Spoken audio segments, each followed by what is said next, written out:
Good morning बच्चों। आज हम लोग motion of centre of mass के बारे में पढ़ने वाले हैं। ठीक है, तो सेंटर ऑफ मास का मोशन क्या होगा, है ना। अगर इंडिविजुअल पार्टिकल डिस्प्लेस हो रहा है तो उसमें वेलोसिटी होगा, तो सेंटर ऑफ मास का वेलोसिटी क्या होगा, सेंटर ऑफ मास का एक्सेलरेशन क्या होगा, आज वही पढ़ने वाले हैं। और सेंटर ऑफ मास क्या किन चीजों पर निर्भर करता है, कि एक्सटर्नल फोर्स पर निर्भर करता है या इंटरनल फोर्स पर नहीं निर्भर करता है, ये सारा चीज हम लोग आज देखने वाले। तो चलिए शुरू करते हैं हम लोग। मैं सत्येंद्र कुमार एजुकेशन इंजन पर मैं आप लोगों का स्वागत करता हूं। तो मोशन ऑफ सेंटर ऑफ मास, मान लेते हैं कि हमारे पास दो स्मॉल पार्टिकल है, स्मॉल मास है m1 और एक मास है m2 मास। ठीक है, किसी समय इसका पोजीशन x1 है और किसी समय इसका पोजीशन x2 है, और ये दोनों एक दूसरे की तरफ मूव कर रहे हैं, जा रहे हैं। ठीक है, तो इसका सेंटर ऑफ मास क्या हो जाएगा इन दोनों का, तो XCOM m1 into x1 plus m2 into x2 by m1 plus m2। तो सेंटर ऑफ मास का जो पोजीशन होगा वो किस पर डिपेंड करेगा, तो इन दोनों के पोजीशन पे। ठीक है, मान लेते हैं ये कुछ इंटरनल फोर्स इस पे लग रहा है F m1 बाई m2 और ये इंटरनल फोर्स है F m2 ऑन ये इंटरनल फोर्स, ये इस पर फोर्स लगा रहा है म्यूचुअली, इंटरनल फोर्स है, म्यूचुअल फोर्स है, एक दूसरे पे फोर्स लगा रहा है F m1 m2 F m2 m1। ठीक है, मान लेते इस पर एक्सटर्नल फोर्स भी लग रहा है, कुछ एक्सटर्नल फोर्स होगा F एक्सटर्नल और ये हो गया F एक्सटर्नल m1 मास का और ये m2 मास का। ठीक है, तो ये एक्सटर्नल फोर्स भी दोनों पे लग रहा है और इंटरनल फोर्स भी लग रहा है। इन दोनों फोर्स के कारण, मतलब नेट फोर्स के कारण क्या कर रहा है, ये अपना पोजीशन चेंज कर रहा है, मतलब ये एक्सेलरेट करेगा। तो पहले देखते हैं कि सेंटर ऑफ मास का पोजीशन क्या होगा, तो सेंटर ऑफ मास का पोजीशन ये होगा, है ना। Velocity of centre of mass क्या होगा, तो इसको डिफरेंशिएट कर दे तो velocity of centre of mass आ जाएगा मेरा XCOM बाई dt। ये क्या हो जाएगा m1 x1 का डिफरेंशिएशन हो जाएगा v1 प्लस m2 x2 का डिफरेंशिएशन हो जाएगा v2 upon total mass m1 plus m2, है ना। तो ये क्या हो जाएगा m1 v1, तो मास m1 का लीनियर मोमेंटम p1 और मास m2 का linear momentum p2 upon m1 plus m2। तो बोल सकते हैं कि ये P1 प्लस P2 क्या है, तो इसको अगर सिस्टम मान ले तो total linear momentum of system P system by mass, total mass M total, ऐसे भी लिख सकते हैं। ठीक है, अगर एक्सेलरेशन क्या होगा इसका, तो डिफरेंशिएट कर देते हैं दोनों तरफ, तो क्या हो जाएगा, ये तो होगा VCM हो गया था, ये था क्या VCOM बराबर, तो ACOM क्या हो जाएगा, acceleration of centre of mass, तो DVCOM को डिफरेंशिएट कर दें तो क्या आ जाएगा, acceleration of centre of mass आ जाएगा, है ना। Acceleration of centre of mass, इसको डिफरेंशिएट करते हैं तो क्या हो जाएगा, m1 v1 का डिफरेंशिएशन क्या हो जाएगा, एक्सेलरेशन a1 देगा, वेलोसिटी का डिफरेंशिएशन एक्सेलरेशन देता है, उसी तरह से m2 a2 हो जाएगा बाई m1 प्लस m2। तो ये हो गया velocity, acceleration of centre of mass, centre of mass का एक्सेलरेशन क्या होगा, ये हो गया वेलोसिटी ऑफ सेंटर ऑफ मास, और ये पोजीशन ऑफ सेंटर ऑफ मास, ये हो गया। तो अगर दो पार्टिकल सिस्टम हम देख रहे हैं यहाँ पे, दो पार्टिकल सिस्टम पर अगर मान लिया जाए नेट फोर्स क्या है, एक्सटर्नल प्लस इंटरनल फोर्स है, अगर ये लगता है तो ये म्यूचुअली क्या होता है, एक दूसरे की तरफ अट्रैक्ट होता है, ये जाता है इस तरह से, और इनके सेंटर ऑफ मास का पोजीशन क्या, किसी समय एट एनी टाइम टी बात कर रहे हैं हम, ये क्या है, तो एट एनी टाइम टी, किसी समय टी टाइम पर पार्टिकल का पोजीशन कितना है, x1 है, और पार्टिकल m2 मास का पोजीशन क्या है, x2, ठीक है। तो उसका सेंटर ऑफ मास इतना होगा, इसका वेलोसिटी ऑफ सेंटर ऑफ मास इतना होगा, इसका एक्सेलरेशन ऑफ सेंटर ऑफ मास इतना होगा, है ना, ठीक है। अब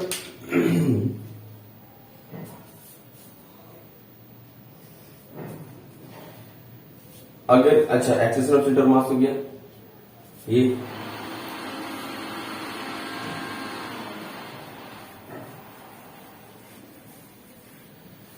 acceleration of centre of mass individual particle का क्या होगा, इंडिविजुअल पार्टिकल का acceleration of centre of mass क्या होगा। तो देखो यहां पर नेट फोर्स क्या लग रहा है, F external plus F M1 plus M2, M1 M2, ठीक है। यहां पर F M1 M2 internal force है, इंटरनली म्यूचुअल फोर्स है, तो क्या होगा, इक्वल एंड अपोजिट होगा। ये इस पर फोर्स लगा रहा है, ये इस पर फोर्स लगा रहा है, इंटरनल है, और एक दूसरे पर इक्वल अमाउंट में फोर्स लगा रहा है ना। तो M1 M2 और F M2 M1 जो है, F M2 M1 जो है वो सेम मैग्नीट्यूड है, सेम इंटरनल फोर्स का मैग्नीट्यूड सेम होता है, ठीक है। तो ये इंटरनल फोर्स जितना ही लगा रहा है उतना ही लगा रहा है, तो इंटरनल फोर्स का मैग्नीट्यूड सेम हो जाएगा, लेकिन डायरेक्शन क्या है, अपोजिट है। तो क्या लिख सकते हैं, F M1 plus F M1 M2 बराबर माइनस F M2 M1, है ना। अब इसको इधर लेके आए तो क्या हो जाएगा, F M1 M2 plus F M2 M1 बराबर 0, है ना। अगर देखा जाए तो नेट इंटरनल फोर्स सिस्टम का क्या है, तो 0 है। लेकिन इंडिविजुअल पार्टिकल पर कितना है, F M1 M2, इस पर F2 M1, equal and opposite force है, इक्वल है मैग्नीट्यूड में, बट डायरेक्शन क्या है, अपोजिट है, इसलिए दोनों का सम क्या हो जा रहा है, 0 हो रहा है। इंटरनल फोर्स का सम क्या हो रहा है, 0 हो रहा है। बस एक्सटर्नल फोर्स यहाँ पर बाहर से हम लगा रहे हैं, तो यहाँ पर दोनों फोर्स लग रहे हैं, इंटरनल और एक्सटर्नल फोर्स है। तो अगर बोले इस पार्टिकल का एक्सेलरेशन क्या होगा, A1 क्या होगा, तो नेट फोर्स बराबर मास M1 इंटू एक्सेलरेशन A1। तो A1 बराबर क्या हो जाएगा, A1 बराबर हो जाएगा F external force on mass 1 plus F M1 M2 बटा अच्छा A1। तो ये टोटल मास हो जाएगा, यहाँ पर क्या हो जाएगा, sorry mass M1, F net force बराबर मास इंटू एक्सेलरेशन। तो मास हो गया M1, ये नेट फोर्स है, टोटल फोर्स ये मास इंटू एक्सेलरेशन। तो A1 क्या हो जाएगा, A1 हो जाएगा डिवाइडेड बाई M1, ये हो गया A1 आ गया। उसी तरह से इस मास M2 पर फॉर मास M2 क्या हो जाएगा, A2 क्या हो जाएगा, M2 A2, इसमें एक्सेलरेशन कितना हो रहा है, इसमें एक्सेलरेशन A1 हो रहा है और इसमें एक्सेलरेशन A2 हो रहा है, ठीक है। तो A2 का मैग्नीट्यूड क्या होगा यहाँ से, तो हो जाएगा net force F external plus F M2 M1। तो A2 एक्सेलरेशन कितना हो जाएगा, F external 2 plus F M2 M1 by total मास, इसका कितना है M2। तो ये A1 आ गया, ये A2 आ गया।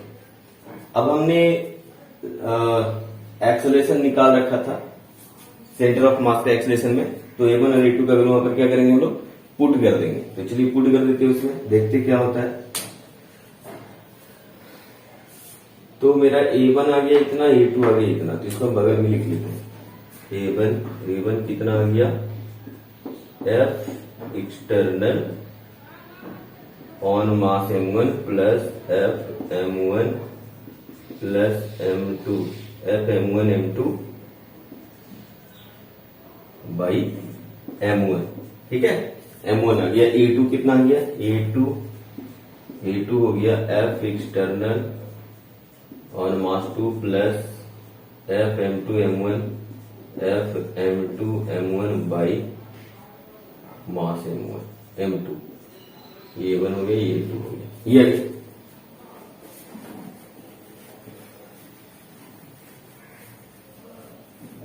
अब रिजल्ट क्या आया था, सेंटर ऑफ मास का याद करो, एक्सेलरेशन ऑफ सेंटर ऑफ मास आया था m1a1 plus m2a2 by total mass m1 plus m2, है ना। अब a1 a2 का वैल्यू पुट कर देते तो क्या हो जाएगा, m1 इंटू F एक्सटर्नल 1 पर force plus force on mass m1 m2 upon m1, m1 से 1 कट जाएगा, प्लस m2 a2 का वैल्यू क्या आया था, F external on mass 2 plus F m2 m1 by m2, m2 से m2 कैंसिल, बटा total मास कितना आ गया था, m1 plus m2, m1 plus m2 आ गया, है ना।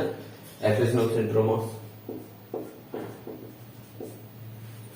तो acceleration of centre of mass क्या हो गया, acceleration of centre of mass हो गया F external on force on mass 1 plus F m1 m2 plus F external 2 plus F m2 m1 बटा टोटल मास m1 प्लस m2।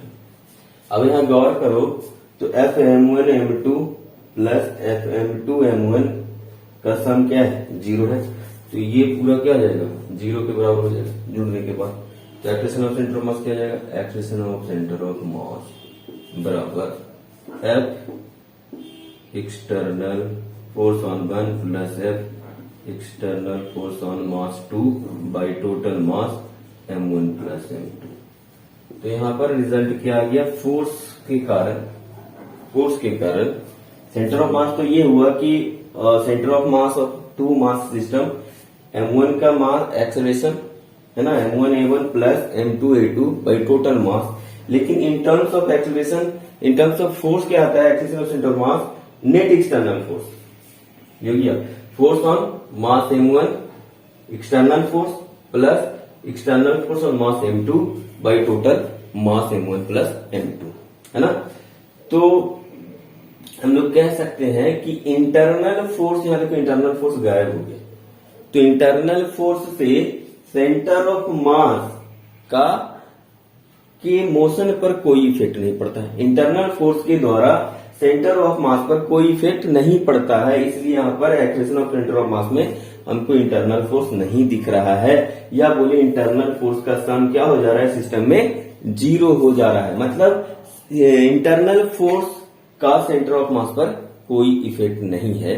तो जो भी effect है सिस्टम पर, ये टू पार्टिकल सिस्टम पर, तो सिस्टम में एक्सटर्नल फोर्स कितना लग रहा है, इस बात पर एक्सेलरेशन, सेंटर ऑफ मास का एक्सेलरेशन डिपेंड करता है। तो हम बोल सकते हैं ऊपर के रिजल्ट से क्या बोल सकते हैं,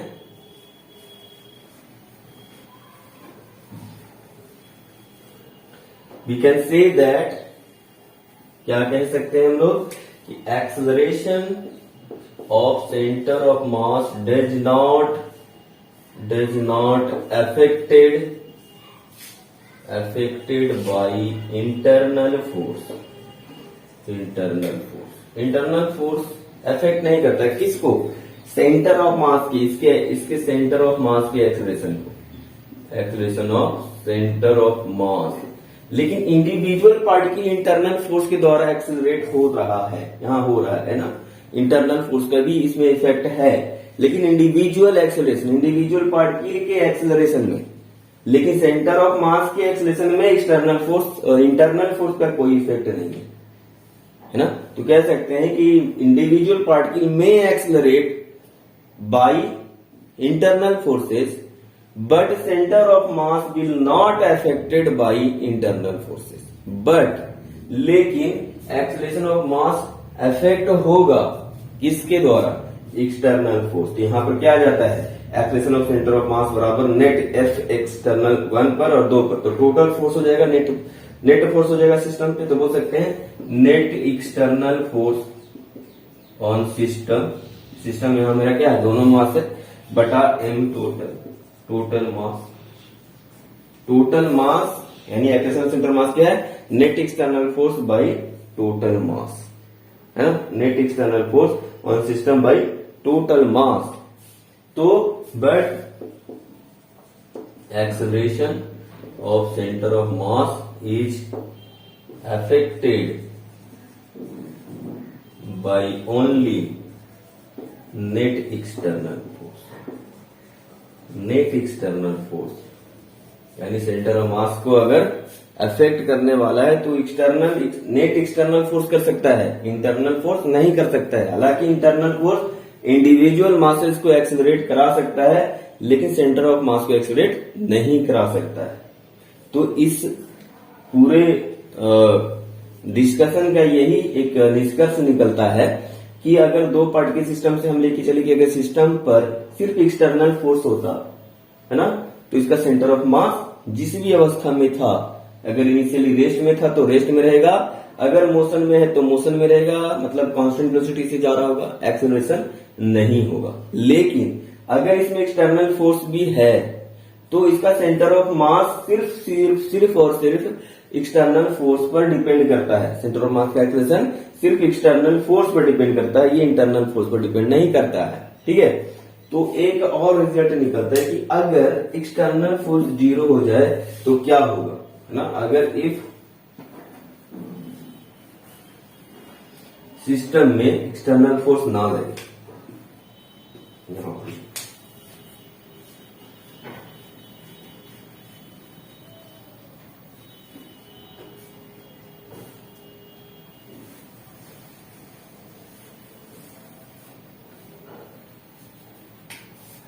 if F net external on system is 0 अगर एक्सटर्नल फोर्स सिस्टम पर 0 हो जाए तो acceleration of centre of mass क्या हो जाएगा, 0 हो जाएगा। यहाँ देखो एक्सेलरेशन यहाँ पर 0 हो जाएगा, यहाँ 0 हो जाएगा, बट हम टोटल तो क्या हो जाएगा, 0 हो जाएगा। तो acceleration of centre of mass क्या हो जाएगा, 0 हो जाएगा। इस acceleration of centre of mass का 0 होने का दो मतलब है। क्या, या तो एक्सेलरेशन ऑफ सेंटर ऑफ मास 0 है तो मतलब सेंटर ऑफ मास का जो वेलोसिटी है वो कांस्टेंट हो, यानी अगर सेंटर ऑफ मास चल रहा है तो कांस्टेंट वेलोसिटी से जाएगा। अगर एक्सेलरेशन 0 है तो मतलब उसका centre of mass constant velocity से जाएगा। या अगर इनिशियली रेस्ट में होगा, initially centre of mass is in rest, है ना। इनिशियली अगर सेंटर ऑफ मास रेस्ट में है तो हमें अभी भी रेस्ट में रहेगा, हमेशा वो रेस्ट में रहेगा, है ना। Centre of mass will be in rest. हालांकि इंडिविजुअल पार्टिकल एक्सेलरेट कर सकता है लेकिन सेंटर ऑफ मास रेस्ट में रहेगा, है ना। तो acceleration of centre of mass, acceleration 0 होने का मतलब दो बात है, या तो कांस्टेंट वेलोसिटी से जाए या वो रेस्ट में रहे। तो अगर वेलोसिटी इसका सेंटर ऑफ मास का वेलोसिटी होगा तो कांस्टेंट वेलोसिटी होगा, अगर वो रेस्ट में होगा तो सेंटर ऑफ मास हमेशा रेस्ट में रहेगा, है ना। मे बी इसका इंडिविजुअल पार्टिकल क्या करे, एक्सेलरेट कर सकता है लेकिन सेंटर ऑफ मास रेस्ट में पहले से था तो अभी भी रेस्ट में रहेगा। तो बच्चों इस पूरे डिस्कशन से मोशन ऑफ सेंटर ऑफ मास जो हम देखे, इस पूरे डिस्कशन में हमको ये पता चला कि अगर पार्टिकल पर एक्सटर्नल फोर्स लग रहा है तो उसका acceleration of centre of mass क्या होगा, net external force by total mass. Internal force पर डिपेंड नहीं करता है एक्सेलरेशन ऑफ सेंटर ऑफ मास। लेकिन क्या सर इंडिविजुअल पार्टिकल का एक्सेलरेशन इंटरनल फोर्स पर डिपेंड करता है, तो हाँ करता है। अगर यहाँ पर देखो एक्सटर्नल फोर्स 0 हो गया तो सिर्फ इंटरनल फोर्स लग रहा है। हालांकि दोनों पार्टिकल क्या हो गए, एक दूसरे की तरफ एक्सेलरेट होगा लेकिन सेंटर ऑफ मास अगर रेस्ट में है तो रेस्ट में रहेगा, है ना। अगर रेस्ट में है तो रेस्ट में रहेगा, अगर मोशन कर रहा है तो कांस्टेंट वेलोसिटी से जाएगा। तो यही बोलते हैं कि अगर एक्सेलरेशन ऑफ सेंटर ऑफ मास को हम 0 कर दें यहाँ पर तो नेट एक्सटर्नल फोर्स बटा टोटल मास, तो क्या हो जाएगा, एक्सेलरेशन 0 हो गया मतलब एक्सटर्नल फोर्स उस पर क्या हो गया, 0 हो गया, है ना।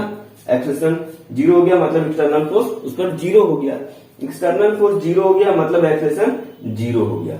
एक्सटर्नल फोर्स इस पर 0 हो गया सिस्टम पे तो एक्सेलरेशन 0 हो गया। एक्सेलरेशन 0 का दो मतलब, वेलोसिटी या तो कांस्टेंट होगा या इनिशियली रेस्ट में है तो रेस्ट में रहेगा। तो ये हमारा डिस्कशन आया कि अगर एक्सटर्नल फोर्स सिस्टम पर लग रहा है 0 है ना। यहां पर लिख दिया acceleration of centre of mass does not affected by internal force but acceleration centre mass is affected by only net external force. Net external force लगा रहे हैं तभी एक्सेलरेशन मास का एक्सेलरेशन हो रहा है ना, एक्सेलरेशन हो रहा है। अगर एक्सटर्नल फोर्स नहीं लगाए तो सेंटर ऑफ मास का एक्सेलरेशन नहीं होगा। तो कह सकते हैं कि centre of mass only depend upon external force but it does not depend upon internal force. हालांकि इंटरनल फोर्स के कारण इंडिविजुअल मासेस मे एक्सेलरेट, है ना, मे एक्सेलरेट। तो दैट इज आवर कैलकुलेशन। ठीक है, अब इसको मिटा देते हैं, कुछ क्वेश्चन लगा लेते हैं इस पे।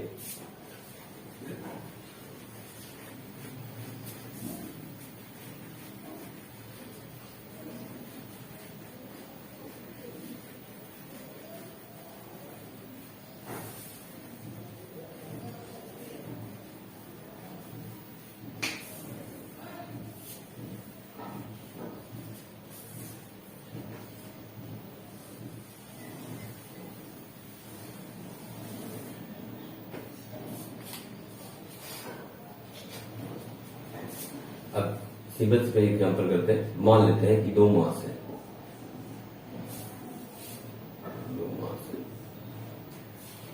ठीक है।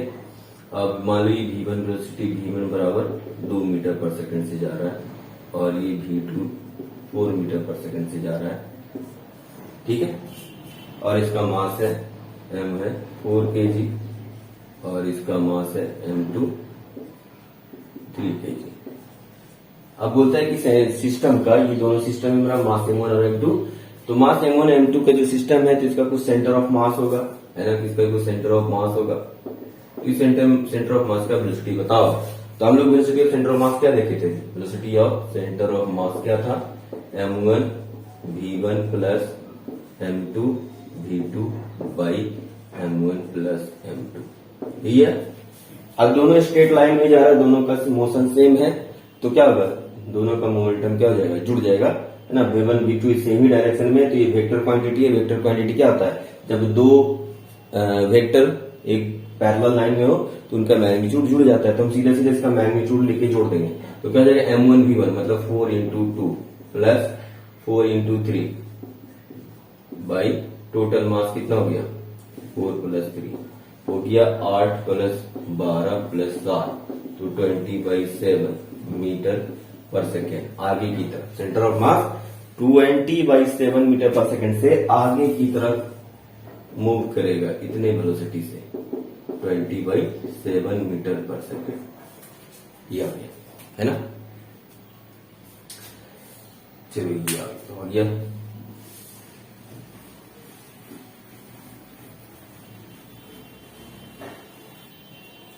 मान लेते हैं एक पुली है और पुली से एक दो मास लटक रहा है, एक मास इधर है, एक मास इधर है। मान लेते हैं 1 kg है ये 2 kg। अब इसके एक्सेलरेशन का सेंटर ऑफ मास निकालने होता है, तो पहले तो एक्सेलरेशन निकालना पड़ेगा। तो एक्सेलरेशन क्या होता है? एक्सेलरेशन होता है net force by total mass. तो नेट फोर्स किधर लगेगा? m1g, यानी g इधर लगेगा और 2g इधर लगेगा। तो नेट फोर्स नीचे की तरफ लगेगा कितना? तो 2g minus g by total mass, तो 2 + 1 3, कितना हो जाएगा? एक्सेलरेशन कितना हो गया? हो गया g/3। तो A1 और A2 अगर एक्सेलरेशन माने तो A1 ऊपर जाएगा कितना एक्सेलरेशन से? तो g/3 से, और A2 नीचे आएगा कितना से? g/3 से। अब हमसे बोलता है कि centre of mass individual particles accelerate कर रहे हैं इक्वल एंड अपोजिट मैग्नीट्यूड में बट अपोजिट डायरेक्शन में, है ना। तो पूछ रहा है कि सेंटर ऑफ मास का एक्सेलरेशन बताओ। तो एक्सेलरेशन ऑफ सेंटर ऑफ मास अभी क्या पढ़े थे हम लोग? एक्सेलरेशन ऑफ सेंटर ऑफ मास ये क्या था? तो m1 a1 plus m2 a2 by total mass m1 plus m2, ठीक है। अगर हम नीचे की ऊपर की तरफ पॉजिटिव लेंगे तो नीचे नेगेटिव मानेंगे, तो m1 यहां पर 1 हो गया, a1 हो गया g/3। ये नीचे की तरफ है तो माइनस ले रहे हैं, है ना। दो वेक्टर अपोजिट डायरेक्शन में है तो घटता है, तो m2 यहां पर कितना हो गया? 2 into g/3 by total mass m1 plus m2 3, ऊपर हो गया g/3 माइनस 2g/3 अपॉन 3, कितना हो जाएगा 3, एलसीएम हो गया तो कितना हो जाएगा g माइनस 2g अपॉन 3, ये हो गया माइनस g/9, तो ये हो गया minus g/9 metre per second. Centre of mass का एक्सेलरेशन कितना आ गया, acceleration of centre of mass minus g/9 metre per second square. तो गौर से देखो बच्चों, हमने क्या किया है, हमने पूछा तुमसे कि दो मासेस से पुल्ली से लटक रहे हैं, ठीक है, अब इनके सेंटर ऑफ मास का एक्सेलरेशन बताओ। तो सेंटर ऑफ मास का एक्सेलरेशन निकालने से पहले इंडिविजुअल मास का सेंटर ऑफ मास हमको एक्सेलरेशन पता होना चाहिए, इंडिविजुअल मास का एक्सेलरेशन पता होना चाहिए। उसके लिए हमने क्या किया, तो एक सिंपल सा फॉर्मूला लगाया, ए बराबर net force by net mass total mass. तो नेट फोर्स मोशन के डायरेक्शन में लगेगा, कितना लगेगा, ये नीचे की तरह, ये भी नीचे की तरह, जा किधर है नीचे की तरफ, कितना फोर्स है, तो ये जी नीचे, तो ये नेट फोर्स किधर लगेगा नीचे की तरफ, ये ऊपर जा रहा है, ये नीचे जा रहा है, तो 2g माइनस जी है ना। या इसको फैला दो, ऐसे कर दो, ऐसा ले लो, ऐसा ले लो, ये g फोर्स से इधर खींचेगा और ये 2g फोर्स से इधर खींचेगा, तो नेट फोर्स आगे की तरफ कितना 2g माइनस जी, कितना हो गया g हो गया। तो नेट फोर्स g बटा टोटल मास कितना हो गया इसका m1 प्लस m2 1 प्लस 2 3, तो g/3 आ गया, तो नहीं आ गया मेरा, है ना। तो इस तरह से एक्सेलरेशन निकाल लिया, तो दोनों का एक्सेलरेशन सेम ही होगा क्योंकि जितना ये नीचे है उतना ही ऊपर जाएगा, है ना। तो a1 और a2 क्या हो गया, सेम हो गया, तो a1 a2 पता चल गया कितना g/3। बट इसका डायरेक्शन ऑफ मोशन क्या है, अपोजिट है, ये हल्का वाला लाइट मास ऊपर जाएगा और हेवियर मास नीचे आएगा, कितना एक्सेलरेशन से, तो g/3। अब सेंटर ऑफ मास का एक्सेलरेशन निकाल लेते हैं। ये वेक्टर क्वांटिटी याद रखो, एक्सेलरेशन सेंटर मास यहाँ पर क्या है, वेक्टर क्वांटिटी है m1 a1 plus m2 a2 by m1 plus m2। तो वेक्टर की तरह इसको ट्रीट करेंगे। a1 ऊपर की तरफ जा रहा है ना, तो ऊपर की तरफ हम पॉजिटिव ले लेंगे, पॉजिटिव डायरेक्शन, तो नीचे की तरफ क्या होगा, निगेटिव होगा। तो इसका मास m1 इंटू प्लस g/3 लिए, माइनस क्यों लिए, तो प्लस m2 मास हो गया 2 इंटू जी का वैल्यू इधर a का a2 का वैल्यू क्या होगा माइनस g/3, इसलिए माइनस प्लस माइनस माइनस हो गया, ठीक है। तो ये हो गया g/3 माइनस 2g/3/3, ठीक है। अब इसको सॉल्व करो तो आ जाता है माइनस g/9, मतलब एक्सेलरेशन इसको जो भी कहीं पर होगा एक्सेलरेशन इसका सेंटर ऑफ मास जहां भी हो वो कितना एक्सेलरेशन से नीचे जाएगा, माइनस g/9 से। इस सिस्टम का acceleration of mass minus g/9 मतलब नीचे की तरफ g/9 metre per second square होगा, ठीक है बच्चों। तो ये क्लियर हो गया, चलो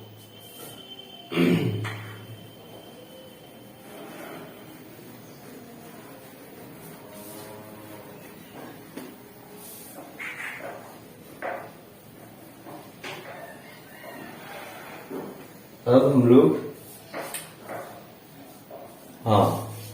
एक प्रॉब्लम देख लेते हैं कि मान लेते हैं कि एक प्लैंक है, प्लैंक का लेंथ, प्लैंक ग्राउंड पर रखा हुआ है, प्लैंक ग्राउंड पर रखा हुआ है और सरफेस जो है स्मूथ है, ये क्या है म्यू यहाँ पर 0।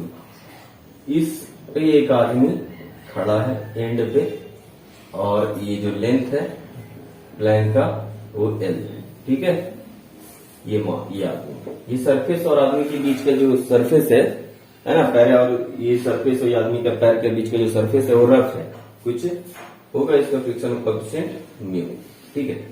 अब हमसे पूछता है कि ये आदमी अगर इस प्लैंक पर L लेंथ चले तो प्लैंक किधर और कितना मूव करेगा, किधर और कितना मूव करेगा, है ना। अभी देखते हैं, बात समझ में आ रहा है, क्वेश्चन पहले समझ लेते हैं कि प्लैंक है, प्लैंक के नीचे का सरफेस स्मूथ है और ऊपर एक आदमी, ये सरफेस रफ है ना। ये आदमी एंड पे खड़ा है, ठीक है। अभी ये आदमी इधर चलना शुरू करेगा तो कहाँ चलेगा, इस पर प्लैंक पर चलेगा। तो बोलते हैं जब ये L लेंथ चल जाएगा यहाँ से यहाँ तक, मतलब ये एक एंड से दूसरे एंड पहुंच जाएगा, तो प्लैंक कितना और किधर चलेगा, ठीक है। तो इसको हम दो तरह से बोल सकते हैं, किधर और कैसे चलेगा, ठीक है। ये आदमी आगे चलेगा तो इसको क्या करेगा, पीछे की तरफ धक्का देगा, तभी ये आगे चल पाएगा। जब हम चलते हैं तो क्या करते हैं, जमीन को प्रेस करते हैं, प्रेस करते हैं तो हम आगे चलते हैं, ठीक है। लेकिन जो सरफेस है अर्थ है वो बहुत बड़ा मास है, इसलिए हमको पीछे जाते हुए दिखता नहीं है। तो न्यूटन थर्ड लगा दे यहाँ पर, ये आगे की तरफ जा रहा है, तो क्यों जा रहा है, एक फ्रिक्शन फोर्स लगेगा आगे की तरफ इस पर, है ना, तभी आगे जाएगा। तो यही फ्रिक्शन फोर्स इस पर भी लगेगा, प्लैंक पर भी पीछे की तरफ, तो इस फ्रिक्शन फोर्स के कारण क्या होगा, इस सरफेस स्मूथ है तो पीछे की तरफ जाएगा, और इस फ्रिक्शन फोर्स के कारण आदमी क्या होगा, आगे की तरफ जाएगा। ठीक है, ऐसे या बोल सकते हैं कि आदमी इनिशियली इस एंड पे खड़ा था तो इनका और इस प्लैंक का सेंटर ऑफ मास कहीं यहां पर होगा, है ना। तो सेंटर ऑफ मास अभी क्या है, रेस्ट में है, जो कि इस पर कोई एक्सटर्नल फोर्स नहीं लग रहा है। जो भी इंटरनल फोर्स है यहाँ पर क्या है, फ्रिक्शन नहीं चलेगा तो फ्रिक्शन फोर्स ही लगेगा, इंटरनल फोर्स लग रहा है, इक्वल एंड अपोजिट डायरेक्शन में लग रहा है फ्रिक्शन और फोर्स। ठीक है, तो इसका सेंटर ऑफ मास पहले भी रेस्ट में था तो अभी भी रेस्ट में रहेगा, क्योंकि अभी हमने देखा था कि centre mass is only affected by external force, it does not accelerate by the internal force, है ना। तो इंटरनल फोर्स लग रहा है, इंडिविजुअल पार्टिकल चलेगा, एक्सेलरेट करेगा, इसमें कोई डाउट नहीं है, but centre of mass only accelerate by the external force. क्योंकि इस सिस्टम पर, ये मेरा सिस्टम प्लैंक और आदमी मेरा सिस्टम है, तो यहां पर इस पर कोई भी एक्सटर्नल फोर्स नहीं लग रहा है, तो इसके सेंटर ऑफ मास पर कोई इफेक्ट नहीं पड़ेगा। तो कह सकते हैं कि सेंटर ऑफ मास अभी भी रेस्ट में था, चलेगा आदमी तभी सेंटर ऑफ मास क्या होगा, रेस्ट में ही रहेगा। तो रेस्ट में, चूंकि सेंटर ऑफ मास को रेस्ट में ये तभी रहेगा जब ये आदमी चल रहा है, तो इस प्लैंक को भी पीछे जाना पड़ेगा, ये आगे जा रहा है तो प्लैंक को पीछे जाना पड़ेगा, ताकि नेट जो डिस्प्लेसमेंट हो सेंटर ऑफ मास का वो जीरो हो जाए, है ना। क्या हो जाए, जीरो हो जाए, मतलब कोई डिस्प्लेसमेंट ना हो। तो याद करो क्या लिखा आया था हमारा, XCOM, ये क्या आया था, M1 X1 plus M2 X2 by total mass M1 plus M2। मान लेते हैं कि इनिशियली एक एक्सटर्नल क्या है, एक्सटर्नल फोर्स मेरा जीरो है, एक्सटर्नल फोर्स मेरा क्या है, जीरो है, नेट एक्सटर्नल फोर्स जीरो है, और एंड सेंटर ऑफ मास क्या था, इनिशियली रेस्ट में, इनिशियली रेस्ट में है centre of mass, external force zero है, तो क्या होगा, इसके सेंटर ऑफ मास हमेशा रेस्ट में रहेगा, क्योंकि एक्सटर्नल फोर्स क्या है, यहां पर जीरो है। तो centre of mass will be always in rest, but individual masses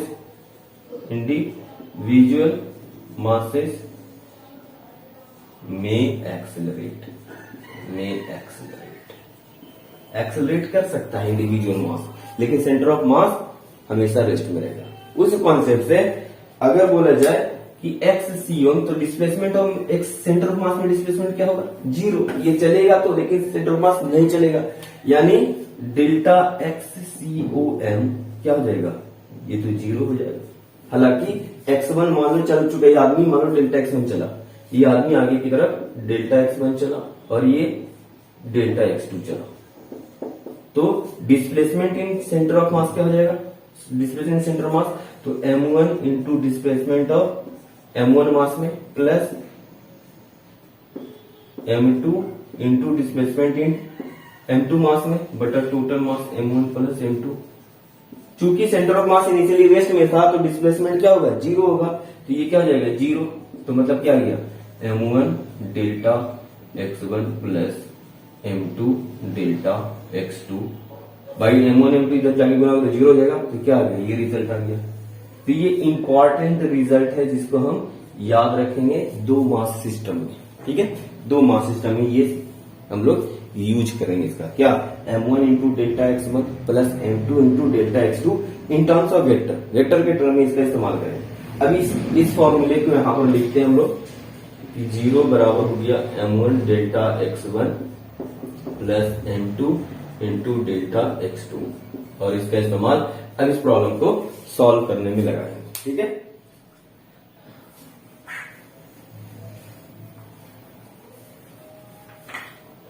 अभी प्रॉब्लम को सॉल्व करते हैं। हम कहते हैं कि ये आदमी प्लैंक के रिस्पेक्ट में कितना दूर चला, L डिस्टेंस चला, displacement of man with respect to plank कितना है, L, और मान लेते हैं कि displacement of plank with respect to ground x है, x मान लेते हैं, ठीक है।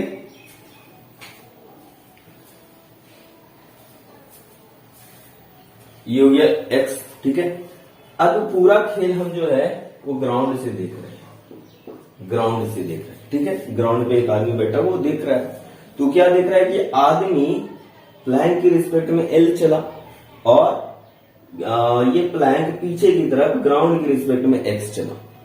ठीक है, तो सेंटर ऑफ मास कितना चलेगा? तो सेंटर ऑफ मास तो चलेगा नहीं, क्योंकि इनिशियली क्या था, रेस्ट में था, तो इसको जीरो होना पड़ेगा सेंटर ऑफ मास का डिस्प्लेसमेंट। लेकिन सारा जो हम डिस्प्लेसमेंट लेंगे वो ग्राउंड के या आदमी की है ना, ग्राउंड की रिस्पेक्ट में, ऑब्जर्वर के रिस्पेक्ट में। तो ऑब्जर्वर के रिस्पेक्ट में इस आदमी का डिस्प्लेसमेंट निकालना पड़ेगा। तो यानी ग्राउंड की displacement of man with respect to plank क्या होगा, displacement of man with respect to ground minus displacement of plank with respect to ground. यही होगा। हमको क्या चाहिए, आदमी का ग्राउंड की रिस्पेक्ट में डिस्प्लेसमेंट। तो displacement of man with respect to ground क्या हो जाएगा, एक्स एम पी प्लस ये आ जाएगा, इधर जुड़ जाएगा एक्स पी जी, ग्राउंड की रिस्पेक्ट में प्लैंक का डिस्प्लेसमेंट प्लस मैन का प्लैंक की रिस्पेक्ट में। अब मैन आगे की तरफ चला, कितना, एल, तो आगे की तरफ डिस्प्लेसमेंट हम पॉजिटिव ले रहे हैं, ठीक है, और पीछे की तरफ डिस्प्लेसमेंट नेगेटिव लेंगे। क्योंकि वेक्टर क्वांटिटी तो वेक्टर की तरह हमको देखना पड़ेगा, इसको ट्रीट करना पड़ेगा, वेक्टर लॉ इस्तेमाल करना पड़ेगा। ठीक है, तो आगे की तरफ एक ही डायरेक्शन में, इसलिए हम क्या कर रहे हैं, प्लस में ले रहे हैं इसको, है ना। इधर आगे हम मान लिए प्लस में जा रहा है, इस डायरेक्शन में प्लस में। तो आदमी प्लैंक की रिस्पेक्ट में कितना, तो प्लस एल डिस्टेंस डिस्प्लेसमेंट आगे की तरफ चलेगा, फिर प्लस प्लैंक ग्राउंड की रिस्पेक्ट में कितना चलेगा, तो हम मान रखे कितना, एक्स, यहाँ एक्स मान रखें, यह एक्स मान रखें, लेकिन किधर है, अपोजिट डायरेक्शन में, आदमी के अपोजिट डायरेक्शन, इसलिए माइनस एक्स। तो क्या हो गया, मैन का ग्राउंड की रिस्पेक्ट में एल माइनस एक्स, है ना। समझ में आया माइनस क्यों किए, है ना। दो वेक्टर पढ़े ना, जब दो वेक्टर अपोजिट डायरेक्शन में हो, मान लो वेक्टर ए वेक्टर बी है, तो इसका रिजल्टेंट क्या होगा, तो मॉड ए माइनस बी लेते हैं, इसका रिजल्टेंट क्या आता है, मॉड ए माइनस बी। वेक्टर देख लो एक बार, कोई कंफ्यूजन है तो, कि दो वेक्टर अपोजिट डायरेक्शन में, उसका रिजल्टेंट क्या होता है, तो मॉड ए माइनस बी। अगर ए बड़ा होगा बी से तो पॉजिटिव रहेगा, अगर ए बी से छोटा होगा तो नेगेटिव होगा, लेकिन मॉड लगा रखे हैं तो मैग्नीट्यूड हमेशा क्या लेते हैं, पॉजिटिव लेते हैं, इसलिए ना तो मॉड लगाते हैं। तो हम यहाँ पर मान चुके हैं कि ये एल आगे की तरफ जा रहा है ना, आदमी आगे की तरफ, तो पॉजिटिव लिए, यानी कि आगे की तरफ एल और पीछे की तरफ एक्स है, तो क्या हो जाएगा, एल माइनस एक्स, है ना, एल माइनस एक्स हो जाएगा। ठीक है, वेक्टर से, ठीक है, ये सब हमने वेक्टर से किया है। तो एल माइनस एक्स हो गया, मैन का ग्राउंड के रिस्पेक्ट में कितना आ गया, डिस्प्लेसमेंट एल माइनस एक्स। ठीक है, अब इस फॉर्मूले में पुट कर देते हैं। सेंटर ऑफ मास हमेशा क्या रहेगा, रेस्ट में, जीरो। m1 मास यहाँ पर क्या, आदमी का मास मान लेते m है, स्मॉल m है ये, और प्लैंक का मास m है, तो m इंटू डेल्टा x1 कितना चला, डेल्टा x मतलब कितना, यहां से डिस्प्लेसमेंट कितना हुआ आदमी का ग्राउंड के रिस्पेक्ट में, तो एल माइनस एक्स प्लस, ठीक है, और डेल्टा m डेल्टा x2 मतलब प्लैंक का डिस्प्लेसमेंट कितना मान रखे हैं, x, तो इसका मास m हो गया, और डिस्प्लेसमेंट वेक्टर क्वांटिटी है, तो इधर आगे प्लस माने, इधर क्या होगा, माइनस लेना पड़ेगा, तो माइनस एक्स हो जाएगा। बात समझ में आया कैसे किए। सेंटर ऑफ मास रेस्ट में रहेगा, क्योंकि इनिशियली क्या है, इस पर कोई फोर्स नहीं लग रहा है, इनिशियली रेस्ट में था सिस्टम, तो सेंटर ऑफ मास भी रेस्ट में रहेगा। अब चूंकि कोई एक्सटर्नल फोर्स नहीं लग रहा है, तो सेंटर ऑफ मास हमेशा क्या रहेगा, रेस्ट में रहेगा, मतलब सेंटर ऑफ मास के डिस्प्लेसमेंट में कोई चेंज नहीं होगा। तो कोई चेंज नहीं हो, जीरो गया डिस्प्लेसमेंट, है ना, displacement changing displacement of centre of mass zero. m1 मास मेरा कौन है, हम इसको मान लिए आदमी को m1 मास, तो स्मॉल m इंटू इसका डिस्प्लेसमेंट ग्राउंड के रिस्पेक्ट में कितना आया, एल माइनस एक्स, किधर, पॉजिटिव डायरेक्शन में, इसलिए एल माइनस एक्स प्लस में, ये भी वेक्टर क्वांटिटी है, वेक्टर की तरफ सोचना है। ठीक है, तो एल माइनस एक्स प्लस है प्लस m2 मास मेरा कौन है, प्लैंक है, प्लैंक इसका डिस्प्लेसमेंट किधर हम मान रखे हैं, डेल्टा एक्स किधर है, पीछे की तरफ, तो माइनस एक्स, आगे की तरफ पॉजिटिव तो पीछे की तरफ नेगेटिव, माइनस एक्स, बस हो गया। आप इसको सॉल्व कर लेना है, तो ये माइनस हो जाएगा, तो जीरो बराबर M L minus M X plus, sorry minus M X, तो ये सबको इधर लेके आ जाओ, तो क्या हो जाएगा, एक्स कॉमन हो जाएगा, एम प्लस एम बराबर एम है, यही होगा, है ना। तो एक्स बराबर निकल जाएगा यहां से x का वैल्यू निकल जाएगा। x बराबर क्या आ गया, x हो गया, x बराबर हो गया m into L by M plus M, या m plus small M L बटा एम प्लस एम। ठीक है, तो ये आ गया displacement of plank with respect to ground के रिस्पेक्ट में प्लैंक पीछे की तरफ कितना, हम मान चुके हैं पीछे की तरफ जा रहा है, तो पीछे की तरफ जा रहा है कितना, तो M L by M plus M. इसको गौर से देखो तो यहाँ पर क्या है, एम मास किसका डिस्प्लेसमेंट, प्लैंक का डिस्प्लेसमेंट, प्लैंक का अपोजिट मास एम है, मतलब इसको लिख सकते हैं अपोजिट मास, जिसका हमको डिस्प्लेसमेंट पूछा गया उसके अपोजिट मास, उसके अपोजिट में कौन सा मास है, इनटू उसका relative displacement, into relative displacement, है ना, इस प्लैंक के रिलेटिव कितना चला हो बटा सिस्टम का टोटल मास एम टोटल, है ना। तो ये फॉर्मूला क्या निकल के आया कि अगर प्लैंक का डिस्प्लेसमेंट पूछा जा रहा है तो प्लैंक के अपोजिट मास कौन है, आदमी है, आदमी का मास इनटू आदमी प्लैंक के रिस्पेक्ट में कितना चला, तो एल चला, रिलेटिव डिस्प्लेसमेंट इसको बोलते हैं, बटा टोटल मास क्या है सिस्टम का, तो m plus M small m plus M, ये आ गया, है ना। तो इस तरह से दो मास सिस्टम में हम इसका यूज करेंगे, ये फॉर्मूला कहां इस्तेमाल करेंगे, दो मास सिस्टम में। जैसे और एग्जांपल लेते हैं हम लोग,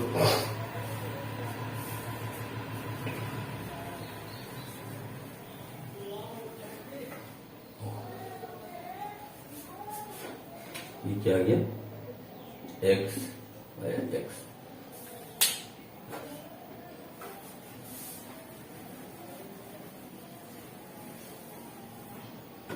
मान लेते हैं कि एक स्मूथ सरफेस है, ये मेरा इंक्लाइंड प्लेन है, और यहां पर हम एक ब्लॉक, ये सरफेस स्मूथ है, सरफेस स्मूथ है, ये भी सरफेस स्मूथ है, ठीक है, ये सरफेस स्मूथ है, ये मास एम है, ये कैपिटल एम है, ये डिस्टेंस एम है। अब क्वेश्चन क्या है कि जब टॉप से हम इस मास को छोड़ते हैं, जब इस टॉप से इंक्लाइन प्लेन के टॉप से हम एक मास है जिसका मास स्मॉल एम है, अगर उसको हम छोड़ते हैं तो ये नीचे स्लाइड जब करके आता है तो प्लैन जो ये इंक्लाइन प्लेन है कितना डिस्प्लेसमेंट होगा, what is the displacement of inclined plane when small mass slides and reaches at the bottom. जब बॉटम पर ये मास आ जाएगा तो ये कितना और किधर चलेगा, अब इसका जहां भी होगा तो इसका सेंटर ऑफ मास जहां भी होगा वो अभी क्या है, रेस्ट में है ना, अभी चल नहीं रहा तो सेंटर ऑफ मास क्या है, रेस्ट में है। जब यहां से चलना शुरू करेगा तो अभी कोई एक्सटर्नल फोर्स नहीं लग रहा है तो क्या होगा, अभी भी सेंटर ऑफ मास रेस्ट में रहेगा। अब हम बोल रहे हैं कि प्लैंक कितना जाएगा, तो क्या है, एक्स डायरेक्शन में मूव करेगा इधर, है ना, एक्स डायरेक्शन में मूव करेगा इंक्लाइन प्लेन, और ये नीचे आ रहा है, ठीक है।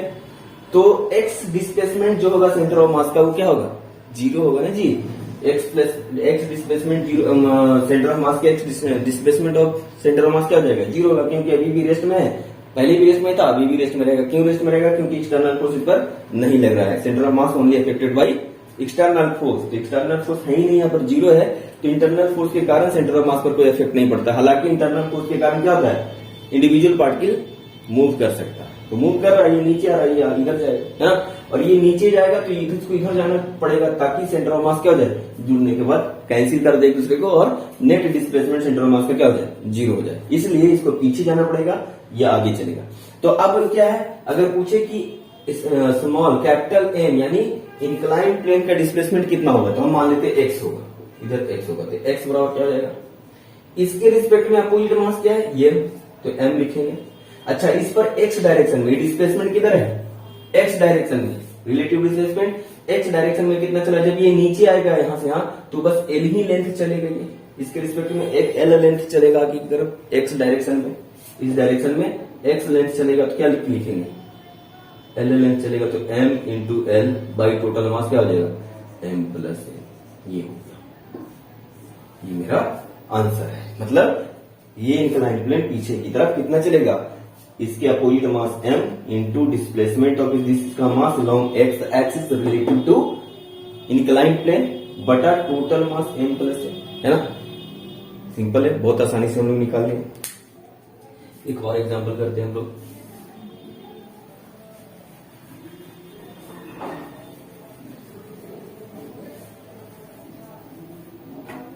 मान लेते हैं कि एक बोट है, बोट का मास मान लेते हैं 100 kg और एक आदमी एक एंड पर यहां पर खड़ा है, ठीक है, और इसका मास है 50 kg, ठीक है, 50 kg।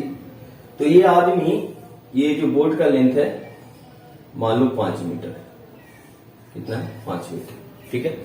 तो ये आदमी यहां से चल करके इस एंड पे चलाता है, तो बोट पीछे की तरफ कितना दूर जाएगा, कितना डिस्प्लेसमेंट होगा। तो सोचो ये आगे चलेगा, तो ये आगे चलेगा तो क्या करेगा, इसको पुश करेगा पीछे की तरफ, तो भी ये आगे चलेगा, है ना, ऐसे तो चल नहीं पाएगा। तो इसको पुश करेगा तो ये पीछे की तरफ जाएगा, ये आगे की तरफ जाएगा। तो मान लेते हैं कि बोट पीछे की तरफ x चलता है, ठीक है, पीछे की तरफ x चलता है। तो x क्या हो जाएगा, x बराबर इसका डिस्प्लेसमेंट पूछ रहा है, तो इसके अपोजिट मास ये है, तो ये हो जाएगा 50 इंटू कितना दूर चला ये बोट पर, आगे की तरफ 5 मीटर, बटा टोटल मास, तो 100 प्लस 50 कितना हो जाएगा 150, कट गया 3, आ गया 5/3 मीटर। मतलब बोट पीछे की तरफ कितना चलेगा 5/3 मीटर, ठीक है। एक और क्वेश्चन करते हैं, बोट का ही सॉल्व करते हैं। अब हम दो आदमी लेते हैं,